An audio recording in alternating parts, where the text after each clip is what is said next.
Baik, perkenalkan nama saya Putu Arista Alpionita, NPM akhir 383. Baik, di sini saya ingin bertanya kepada kelompok 7, kenapa kalian memilih bisnis konveksi pakaian sedangkan banyak bisnis yang lebih menguntungkan dibanding dengan bisnis konveksi pakaian?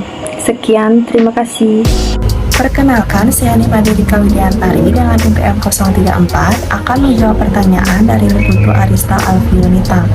Kenapa kalian memilih bisnis konveksi pakaian sedangkan banyak bisnis yang lebih menguntungkan dibanding dengan bisnis konveksi pakaian? Baik, alasan kami memilih bisnis konveksi pakaian dikarenakan ada beberapa faktor, yaitu yang pertama, minat dan keterampilan. Kami memilih bisnis konveksi pakaian karena memiliki minat dan keterampilan yang kuat di dalam desain fashion, pembuatan pakaian, atau industri tekstil. Yang kedua, potensi pasar. Bisnis konveksi pakaian dapat menawarkan potensi pasar yang menjanjikan. Permintaan terhadap pakaian dan produk tekstil tetap tinggi, terutama di industri fashion dan retail. Yang terakhir, kebebasan kreatif dan fleksibilitas.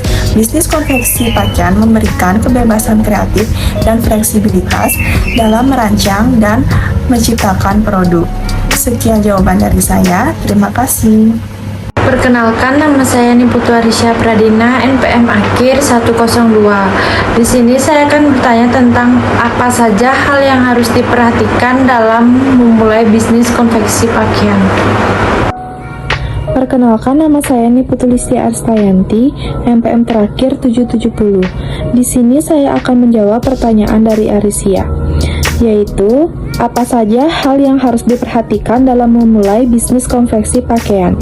Baik, di sini saya izin menjawabnya. Dalam memulai bisnis konveksi pakaian, berikut adalah beberapa hal yang harus diperhatikan secara jelas. Yang pertama yaitu pengetahuan dan keahlian. Miliki pengetahuan dan keahlian dalam produksi pakaian, pola desain, dan teknik menjahit. Yang kedua yaitu modal usaha.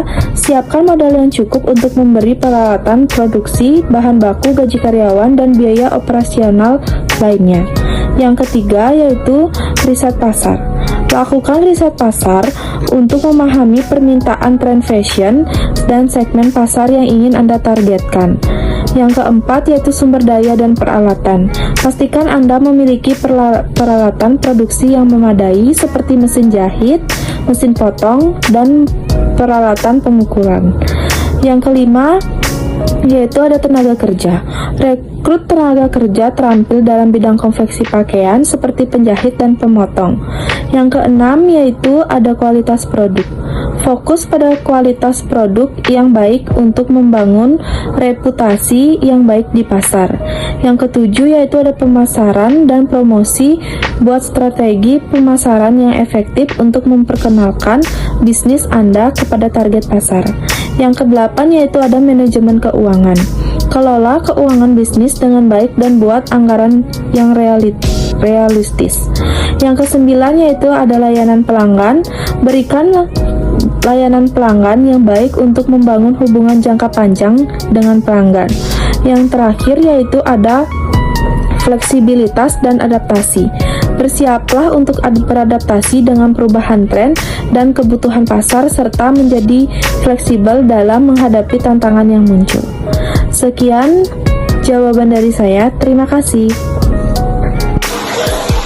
Perkenalkan, nama saya Komedia Pratiwi, NPM 202232121204.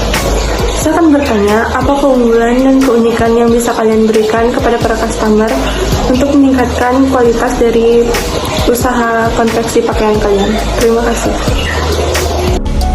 Perkenalkan, nama saya Nika Daeng Yurtafiah Yubi, NIM 216. Di sini saya akan menjawab pertanyaan dari Mang Ida. Pertanyaannya yaitu, apa keunggulan dan keunikan yang bisa kalian berikan kepada para pelanggan untuk meningkatkan kualitas dalam bisnis kalian? Menurut saya, dalam meningkatkan kualitas bisnis, terdapat beberapa keunggulan dan keunikan yang dapat diberikan kepada para pelanggan. Adapun beberapa contoh keunggulan dan keunikan yang bisa diterapkan dalam bisnis untuk meningkatkan kualitas, yaitu yang pertama ada keunikan produk. Menciptakan produk dengan fitur atau desain yang unik dan berbeda dari pesaing dan dapat menawarkan produk dengan kualitas yang lebih baik dibandingkan dengan produk sejenis di pasaran. Yang kedua, ada keunikan layanan. Memberikan pelayanan pelanggan yang ramah, responsif, dan personal, atau dapat menyediakan layanan pelanggan 24 jam atau customer support yang siap membantu, yang dimana dapat juga menawarkan layanan pengiriman cepat dan efisien. Yang ketiga, ada keunggulan kompetitif. Menawarkan harga yang kompetitif atau value for money, memberikan promo atau diskon khusus kepada pelanggan setia dan dapat menyediakan program loyalitas pelanggan dengan reward atau benefit menarik. Yang keempat, ada keunikan branding. Dapat membangun brand image yang kuat dan membedakan dari pesaing, menyampaikan cerita atau nilai-nilai unik yang terkait dengan produk atau bisnis, dan juga menggunakan packaging atau kemasan produk yang menarik dan berbeda.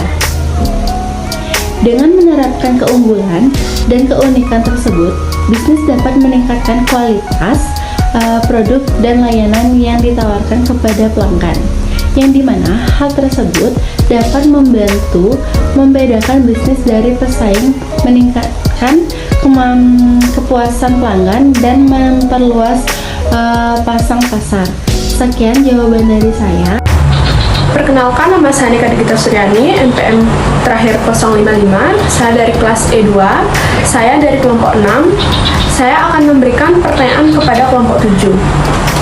Apa strategi inovasi yang dapat diterapkan dalam bisnis konveksi pakaian untuk tetap bersaing? Sekian pertanyaan dari saya ucapkan terima kasih. Perkenalkan, nama saya Bistimade Adelia Oktaviari, NPM akhir 049. Di sini saya akan menjawab pertanyaan kita dari kelompok 6. Apa strategi inovasi yang dapat diterapkan dalam bisnis konveksi pakaian untuk tetap bersaing? Inovasi ada 6. Yang pertama ada inovasi model bisnis. Sebuah perusahaan memperkenalkan proses, layanan, atau produk baru yang dapat membawa perubahan positif bagi keberlangsungannya. Yang kedua, inovasi produk serta performa. Menciptakan produk baru yang dapat memenuhi kebutuhan dan keinginan konsumen sehingga muncul minat beli terhadap produk yang diharapkan dapat direalisasikan melalui keputusan pembelian. Yang ketiga, inovasi proses. Implementasi produk atau metode pengiriman yang benar-benar baru atau peningkatan secara signifikan. Yang keempat, ada inovasi teknologi. Mengembangkan teknologi baru yang lebih baik dan efektif dalam memecahkan masalah yang ada di masyarakat. Yang kelima, ada inovasi pemasaran. Penerapan metode pemasaran yang baru atau peningkatan signifikan pada pengemasan atau desain produk, penempatan produk, promosi produk, dan harga. Dan keenam, inovasi desain, menghasilkan sebuah ide atau produk baru, tetapi juga tentang perubahan yang mengarah pada pertumbuhan. Sekian dari saya, terima kasih.